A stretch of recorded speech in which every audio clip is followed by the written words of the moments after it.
Jom kita lihat untuk sesi UASA, set yang ketiga. Jom. Soalan nombor 1. Kita lihat di sini. Kerajaan Funan merosot kerana diserang oleh kerajaan luar. Apakah kerajaan luar tersebut? Adakah kerajaan Siam? Adakah kerajaan Mongol? Ataupun Chenla? Ataupun juga India?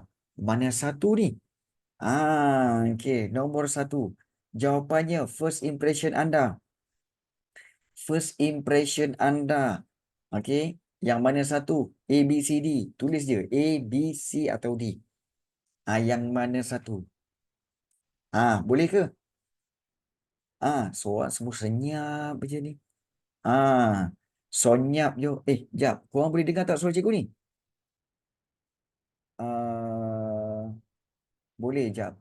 Okey. Boleh dengar okey. Boleh. Boleh. Risau cikgu. Ada yang tak kena ni kan ni. Okey, baik. So, okey, boleh. Ada berbunyi tadi. Okey, jawapannya. Nombor 1 jawapannya adalah ya. Okey, jawapannya ya, betul. Jawapannya adalah diserang oleh kerajaan Chenla. Diserang oleh kerajaan Chenla sebenarnya. Nombor 1 adalah C. Betul. Thank you so much. Kepada Lavinesh dan juga kepada Dani. Baik. Soalan yang kedua. Kita jangan lama-lama sebab kita banyak soalan nak jawab ni. Kita kena cepat sikit. Tapi kalau kamu ada soalan, boleh terus bertanya. Baik. Soalan nombor 2. Maklumat berikut berkaitan kerajaan di alam Melayu. Funan, Angkor dan Kedah Tua. Apakah persamaan kawasan tersebut? Funan dengan Okyo, Angkor dengan Yasodharapura dan juga Kedah Tua Sungai Mas. Kalau kamu tak ingat semua, ingat satu pun cukup. Iaitu Okyo ni apa? Okyo ni pelabuhan. Maka kalau Okyo ni pelabuhan, yang lain-lain pun confirm pelabuhan. So jawapannya apa? Ya, A, pusat pelabuhan. Itu. Kalau dapat satu je, maknanya yang lain-lain pun akan sama. Baik. So, itu soalan nombor 2. Soalan yang ketiga, jom kita tengok. Ketua air dilantik. Dilantik di setiap kampung dalam kerajaan Champa. Apakah peranan ketua air? Apakah fungsi ketua air? Mengusahakan tanaman, menyelenggarakan terusan, membekalkan tenaga buruh, menguasai pelabuhan. Jawapannya, Lavinesh dah jawab, Dani Mustabah dah jawab. Rania mana Rania? Ayu mana Ayu? Begitu juga Aisyah mana Aisyah? Alia, Arisa, jangan kau senyap aja. Jangan. Mawadah mana Mawadah? Kau jawab sekarang. Hansen, Naufal. Baik, jawapannya apa? Jawapannya adalah baik. Sorry. Baik. So, nombor 1 sebenarnya adalah jawapannya adalah C. Nombor 2 jawapannya adalah A. Nombor 3 jawapannya adalah B. Menyelenggarakan terusan. So, kalau kamu tanya, cikgu, saya tak faham lah, cikgu. Apa maksud tu? Macam ni. Dalam kerajaan Champa, cikgu tunjuk secara ringkas. Dalam kerajaan Champa, katakan ini kawasan berbukit bukau, so ada sungai tau. Baik, mereka nak buat kawasan tanaman padi dekat sini. Kawasan tanaman padi. Jadi macam mana nak ambil air daripada sungai tu? Mereka membina terusan. Maknanya mereka membina parit yang menyambung daripada sungai tu, mereka buat parit. Supaya air itu masuk ke dalam sawah padi. So air ini, kita kata terusan ini sebenarnya adalah terusan yang dibuat oleh manusia. Baik, faham terusan ni ya? Faham terusan ini ya? Faham terusan ni? Sebab cikgu kena buat satu lagi gambar. Baik. Baik, bagus. Itu terusan dia. Baik, terusan ini sebenarnya dia adalah berbentuk, kalau katakan kerata rentas, dia berbentuk seperti ini. Di mana Di sini adalah kawasan cucuk padi, okey, kawasan tanaman padi, okey, kerata rentas kawasan tanaman padi, dan di sini ada air terusan. Jadi selalunya dekat kawasan ni dia punya tanah ni selalu jatuh ke dalam. Selalu jatuh ke dalam. Dia punya tanah ni menyebabkan air itu akan meningkat dan melimpah keluar.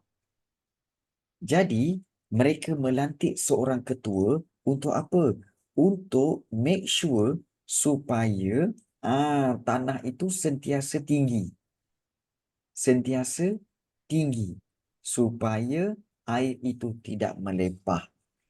Okey, jadi ini yang dimaksudkan sebagai menyelenggarakan terusan.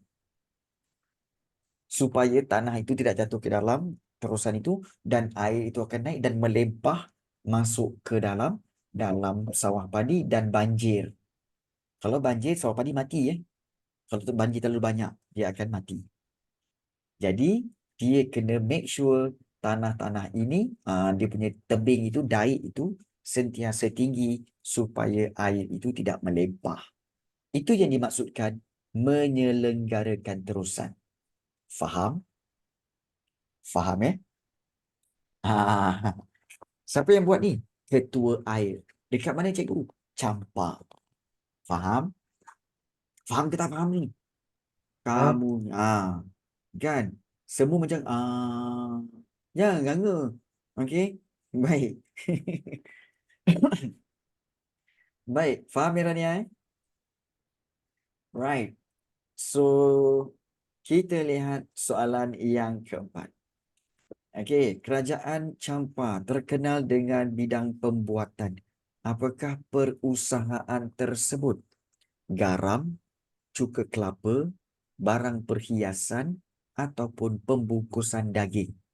Jawapannya, okey, Champa terkenal dengan cuka kelapa. Pembuatan cuka kelapa.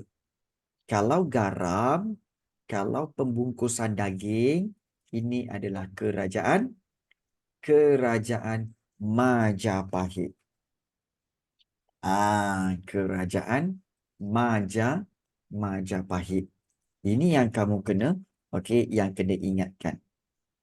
Barang-barang perhiasan, kebanyakannya dibuat oleh kerajaan Kedah Tua, dan juga kerajaan Srivijaya atau barang-barang perhiasan. Dan juga angkor, Baik. Ini jawapan bagi soalan nombor 4. Jawapannya adalah B. Baik, bagus ni Adam. Soalan 5. Okey, maklumat berikut berkaitan dengan pengaruh bahasa asing terhadap bahasa Melayu. Bahasa Sanskrit Budi, Parsi Kurma, dan Arab Zalim. Mengapakah wujud perbendaraan kata bahasa Melayu tersebut? Kenapa? Macam mana boleh wujud perkataan bahasa Melayu yang digunakan dalam perkataan bahasa Sanskrit, bahasa-bahasa lain dalam bahasa Melayu. Macam mana tu? Dan kata penggunaan bahasa serumpun. Bahasa serumpun ke guys?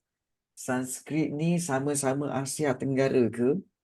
Sanskrit, Parsi, Arab, adakah dia daripada Asia Tenggara? No. No. Jadi penggunaan bahasa serumpun ni salah. Jawapan sebenarnya adalah C. Pertembungan pelbagai budaya. Iaitu kita tahu bahawa kerajaan alam Melayu. Ingat kerajaan alam Melayu menerima pedagang daripada Arab, pedagang daripada Parsi, pedagang daripada India. Mereka inilah yang bawa bahasa-bahasa ini ke alam Melayu. Jadi ini yang dimaksudkan pertembungan pelbagai budaya. Jadi jawapannya adalah C. Faham? Macam kita lah. Kita ni kan, nama je orang kata orang Melayu, orang Malaysia. Tapi bila kita berjumpa dengan orang putih, kita pun pandai cakap bahasa Inggeris. Betul? Okey Farhin. Baik, soalan nombor 5 adalah C. Baik, soalan yang ke-6. Gambar berikut berkaitan dengan seni bena dalam kerajaan Angkor, Angkor Wat. Seni bena tersebut dibina oleh siapa? Kaundinya Van Shihman, Raden Wijaya dan Raja Suryavarman yang kedua. Jawapannya adalah ya, betul. Jawapannya Raja Suryavarman yang kedua. Macam mana nak tahu cikgu? Mudah saja. Kaundinya dengan Van Shihman, kedua-duanya daripada kerajaan Funan. Betul? Kaundinya dengan Van Shihman, kedua-duanya daripada kerajaan Funan. Raden Wijaya adalah daripada kerajaan Majapahit.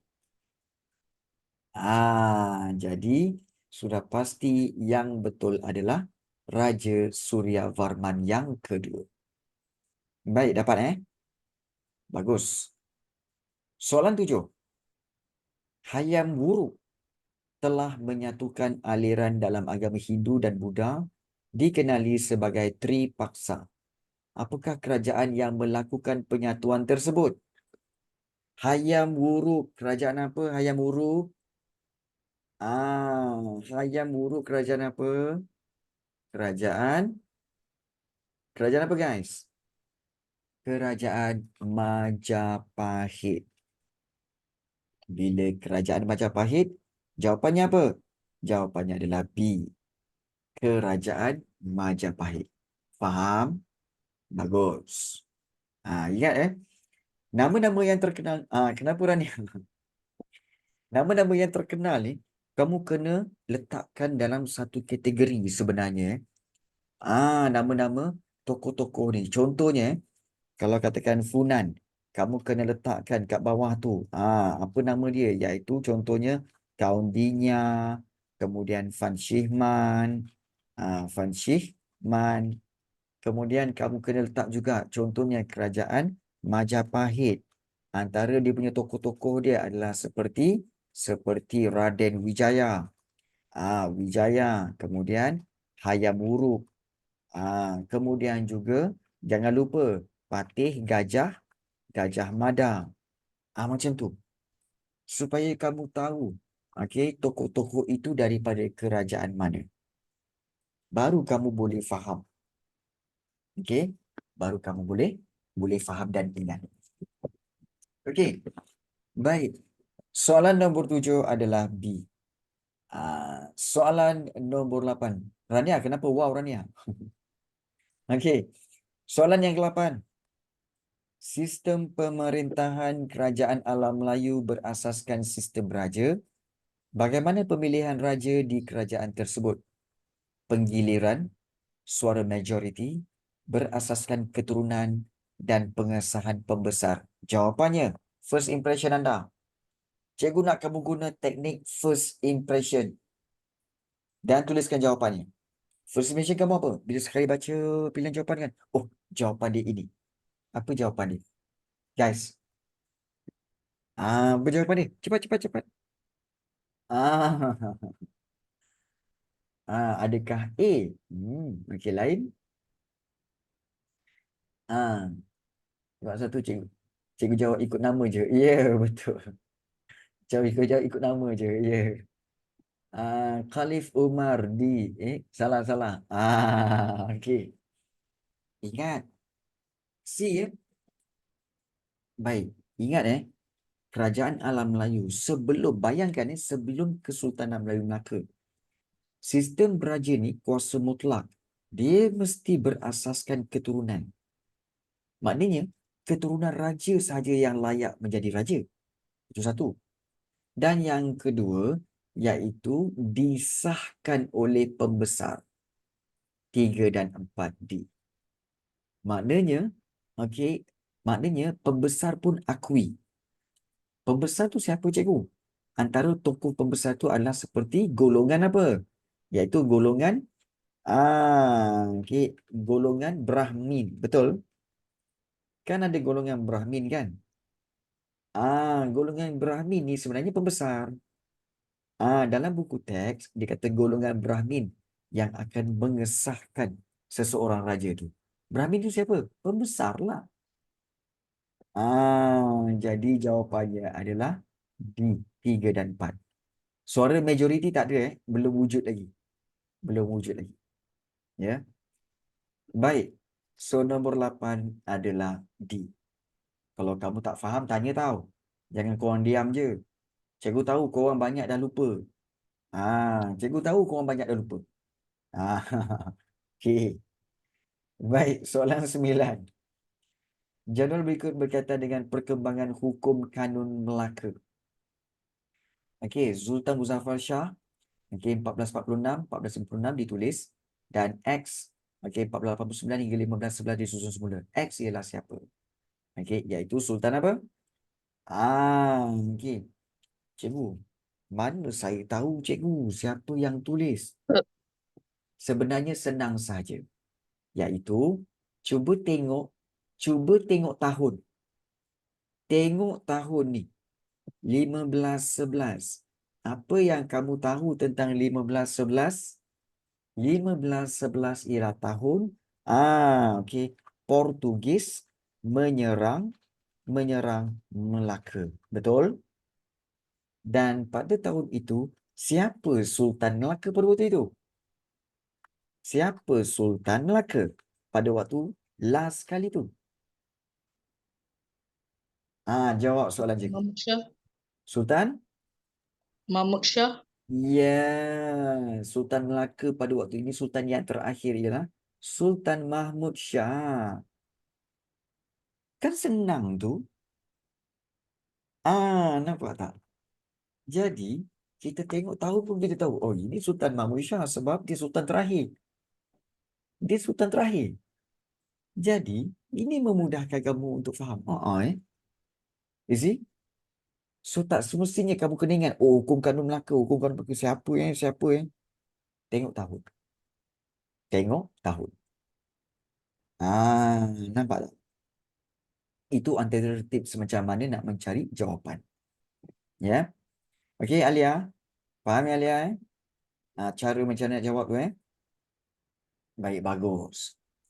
Baik. Ini penting untuk kefahaman kami. Baik. Soalan seterusnya, soalan nombor 10.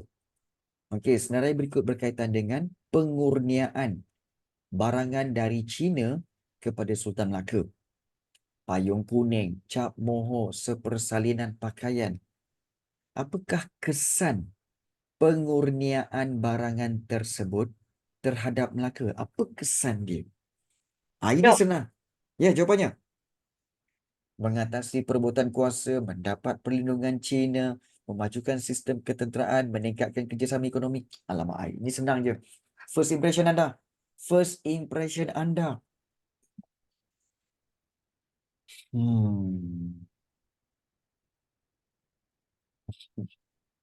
Winston, Dani, macam mana? Kesalah. Guys, bila China, kerajaan China memberikan barangan-barangan ini kepada Sultan Melaka, maksudnya, okey, China akan memberi perlindungan kepada Melaka. Maknanya Melaka mendapat apa? Melaka mendapat perlindungan dari kerajaan China. Why? Just imagine. Imagine macam ni je. Kerajaan China adalah sebuah kerajaan yang besar. Okey, besar dan lama. Lebih lama. Ya, lebih lama daripada Melaka. Ya ke cikgu? Betul ke daripada Melaka, lebih lama daripada Melaka? Iyalah. Kamu tak ingat masa Form 1 dulu kamu belajar?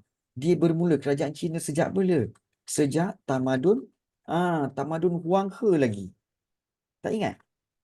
Tamadun Huang He kemudian pergi ke tamadun Cina. Tamadun Cina maknanya apa? Dia lagi lama daripada Melaka. Maknanya dia lagi besar. Jadi bila dia lagi besar, Melaka baru bermula 1400.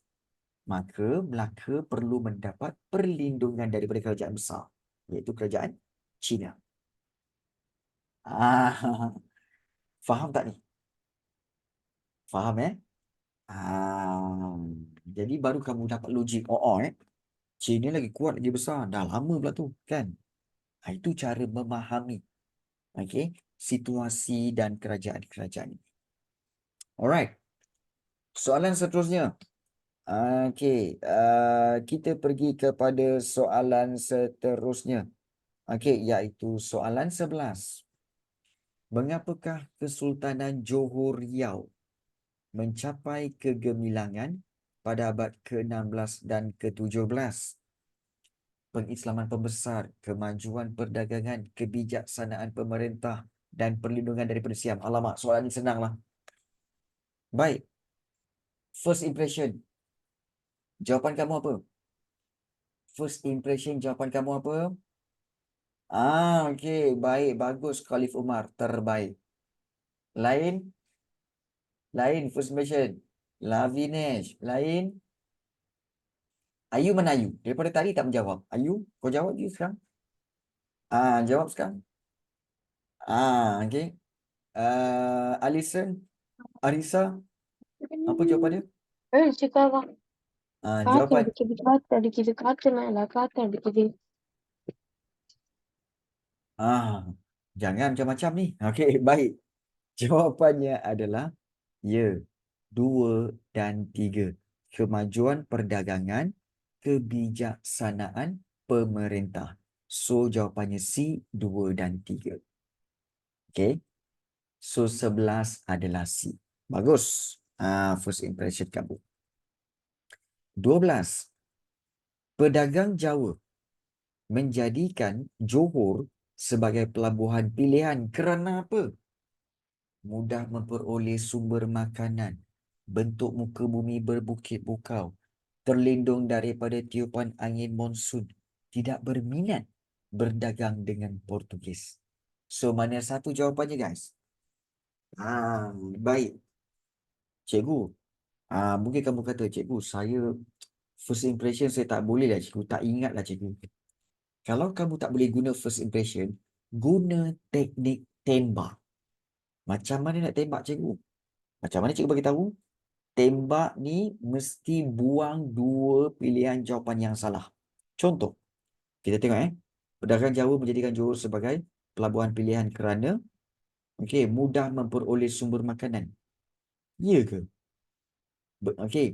Membentuk bentuk muka bumi yang berbukit bukau. Ada ke bukit bukau? Bukan pelabuhan tu semuanya berada di tepi-tepi sungai ke? Salah. Terlindung daripada tiupan angin monsun. Ini pun macam betul, cikgu. Tapi terlindung daripada tiupan angin monsun ni lebih kepada Kerajaan Melaka, Pelabuhan Melaka. Salah. Sudah buang 2. So di antara A dengan D, mana lebih salah? Lebih salah ialah mudah memperoleh sumber makanan. Kerana apa? Sumber makanan, kerajaan alam Melayu semua memiliki sumber makanan. Johor, Melaka, dan juga kerajaan-kerajaan lain semua senang untuk memperoleh sumber makanan. Jadi apa yang menyebabkan pedagang Jawa dijadikan Johor sebagai pelabuhan pilihan? Kerana tidak berminat berdagang dengan Portugis. Waktu itu Portugis kat mana? Waktu itu Portugis kat mana, guys? Kat mana? Portugis kat mana pada waktu itu? Bagi tahu cikgu. Portugis kat dekat Melaka. Ya, kat Melaka. Kan perasan tak? Johor ni, kerajaan Johor, dia telah wujud selepas kejatuhan Melaka. Betul? Kejatuhan Melaka ke atas tangan Portugis. Jadi, bila Johor berkembang, what happened to Melaka? Melaka tetap jadi pelabuhan. Tapi, pelabuhan itu dikuasai oleh Portugis. Jadi, pedagang Jawa ni tak nak pergi ke pelabuhan Melaka lagi. Sebab tak berminat nak deal dengan orang Portugis. Sebab itu mereka berpindah pergi ke Johor. Faham? Faham ke tak ni? Faham ke tak? Kok kenapa senyap macam ni? Korang ni penat Penat korang ni? Sikit, faham. Okey, baik. Tak, kenapa korang ni hari ni malam ni macam senyap je, kenapa ni? Penat eh? Wow. Okey, tapi kalau saya jawab soalan tu dah salah. Oh, ya ke? Okey. Baik. Esok maths. Ada yang kata stres. Okey, guys. Okey, guys. Jangan stres-stres. Cikgu bagi banyak tips. Jangan stres. Relax. Tenang. Boleh? Nur? Okey. Ayu? Kejap lagi cikgu bagi tips. Okey? Kejap lagi. Kita habiskan soalan ni dulu. Okey? Tenang, tenang. Okey? Bertenang. Okey. Jom kita tengok soalan 13. Apakah pusat pemerintahan Sultan Mahmud Shah? Sultan Muhammad Shah sebagai pengasas Kesultanan Pahang? Okey, pusat pemerintahannya di mana? Okey, ini senang saja. Jawapannya adalah C. Khalif Umar di Pekan Pahang. Betul. Bagus. Okey, soalan ke-14. Karya berikut dikarang oleh Raja Chulan. Okey, iaitu Misa Melayu.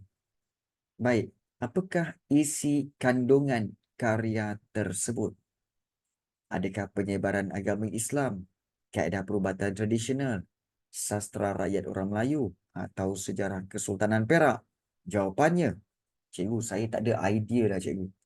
Kan? Baik, kalau kamu tak ada idea, senang saja. Dia macam ni.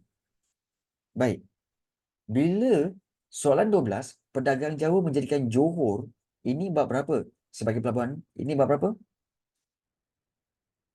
Bab 1, 2, 3, 4, 5, 6, 7, 8, 9, 10. Kalau Johor bab berapa guys? Bab 6. Kemudian soalan 13. Yes, memang bab 6. Kemudian bila start dengan pengasasan Kesultanan Pahang, ini bab berapa guys? Ini bab 7. Cuba ingat balik. Bab 7 berkaitan apa? Pengasasan. Bab 7 bertajuk apa? Pengasasan Kerajaan Pahang, Perak. Okey. Okey, lagi apa lagi? Pahang, Perak, Selangor dan Terengganu. Maksudnya di sini, kalau kamu lihat, okey, bermakna apa? Maknanya soalan 14 ini juga masih lagi bab yang ke-7. Maksudnya apa? Bila kamu tengok ni, okey, bab 7 pengasasan kerajaan Pahang, Perak, Selangor dan Terengganu. Kamu tengok balik jawapan. Penyebaran agama Islam, kaedah perubatan tradisional, sastra rakyat orang Melayu dan sejarah Kesultanan Perak. Memang jawapannya D. Sejarah Kesultanan Perak. Nampak tak Perak kat situ? Berkaitan tak dengan ya betul Dasmita akan keluar. Okey. So, itu cara bagaimana untuk kamu cari jawapan. Ingat soalan tu daripada bab mana? Ingat soalan tu daripada bab mana? Ya. Baik. So, soalan 14 adalah D. InsyaAllah hari ini Dasmita. Kenapa Dasmita? Okey. 15. Kota berikut telah dibuka pada tahun 1282. Kota Si Putih. Kota tersebut telah dibuka oleh siapa? Tunku Ahmad, Daeng Celak, Tan Darmasawa dan juga Maharaja Debaraja. Ini berkaitan dengan bab yang ke-8 iaitu Kedah Kelantan. Okey. Kedah, Kelantan, okey, dan juga Negeri Sembilan. Okey. Dan juga Perlis. Yes. Okey. Dan juga Perlis. So, di sini kalau kita lihat, okey, kota tersebut telah dibuka. Okey, kota Seputih di Kedah. So, dibuka oleh Tunku Ahmad. Jawapannya A. Daeng Celak bukan tu Johor. Tan Darmasawa bukan tu Perak. Dan juga Maharaja Debaraja ini juga adalah daripada Kedah juga. Tapi jawapan betul ialah Tunku Ahmad. 16. Bagaimanakah Yang Tuan Raden ditabalkan menjadi Pemerintah Negeri Sembilan pada tahun 1930. Melalui pilihan raya, melalui sistem penggantian, dilantik oleh raja sebelumnya, dipilih oleh pembesar tempatan. Jawapannya, okey. Jawapannya adalah apa? Pilihan raya salah. Sistem penggantian salah. Okey, sama ada dilantik oleh raja sebelumnya atau dipilih oleh pembesar tempatan. Jawapannya Yang Tuan Radin telah dipilih oleh pembesar tempatan. Ingat, Negeri Sembilan guna adat apa? Adat perpatih. Ingat Dan adat perpatih, raja-raja akan dipilih oleh pembesar-pembesar orang-orang bawahan. Okey. 16 adalah D. 17. Okey. Gambar berikut berkaitan dengan istiadat pertabalan diraja. Okey. Istiadat pertabalan dimulai dengan mempersembahkan apa? Okey. Naskah Al-Quran, alat kebesaran diraja, mengucup keris kuasa, membaca watikah pertabalan. Mana satu?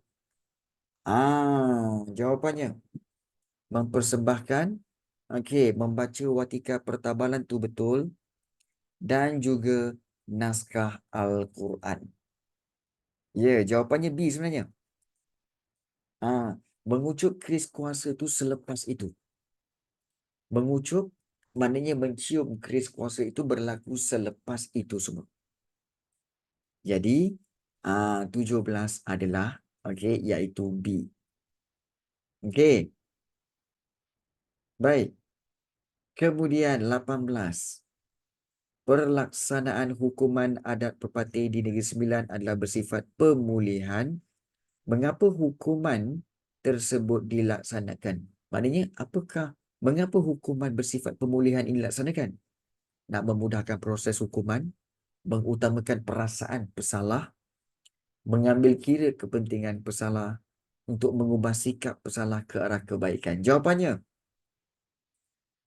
adalah kalau bersifat pemulihan, maknanya untuk mengubah sikap pesalah ke arah kebaikan. So, 18 adalah D. Ya, 18 adalah D. Baik. 19. Mengapakah kesultanan berikut mengalami kemerosotan menjelang abad ke-19? Kesultanan Melayu, Kesultanan Sulu dan Kesultanan Melayu Brunei. Mengapa kemerosotan ini berlaku? Bersaing dengan kuasa barat, kelemahan kepimpinan kesukuan, kekurangan sumber bahan mentah, dan berlaku penyebaran agama Buddha. Baik, yang mana satu kemerosotannya? Yang D salah. C, kekurangan sumber bahan mentah pun salah. Kelemahan kepimpinan kesukuan pun salah. Jawapannya adalah A. Bersaing dengan kuasa barat. Oh, ya ke cikgu? Iyalah. Abad ke-19 maksudnya daripada tahun 1800 hingga ke 1900.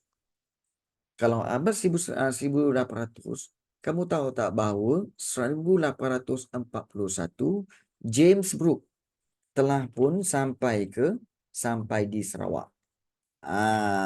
Di Sarawak. Jadi maknanya apa? Telah bersaing dengan kuasa barat. Jadi 19 adalah A. Okey. Baik. Dan 20. Jadual berikut menunjukkan keunikan seni bina masyarakat Sarawak dan Sabah. Pilih pasangan yang betul. Baik. Rumah tinggi kaum Iban. Rumah baru kaum Bidayuh. Rumah panjang kaum Bajau atau kaum Sama. Dan lepa kaum Kadayan. Jawapannya apa? Kalau kamu tak tahu, tak ingat, kamu boleh buang mana yang salah. Baik. Lepa kaum Kadayan. Apa yang kamu tahu tentang lepa? Lepa ni sebenarnya adalah perahu. Perahu. Dan kalau perahu, sudah tentu yang tinggal di sini ialah kaum Bajau. Ya, kaum Bajau. Jadi di sini dah salah. Okey. Rumah panjang kaum Bajau sama ke? Tidak. Rumah panjang ialah kaum Iban. Iban. Jadi yang ini salah. Okey. So tinggallah rumah tinggi kaum Iban, rumah baru kaum Bidayuh. Kita tahu kaum Iban rumah dia rumah panjang. Jadi yang ini salah. So yang betul apa? B. Rumah baru dengan kaum Bidayuh. Faham?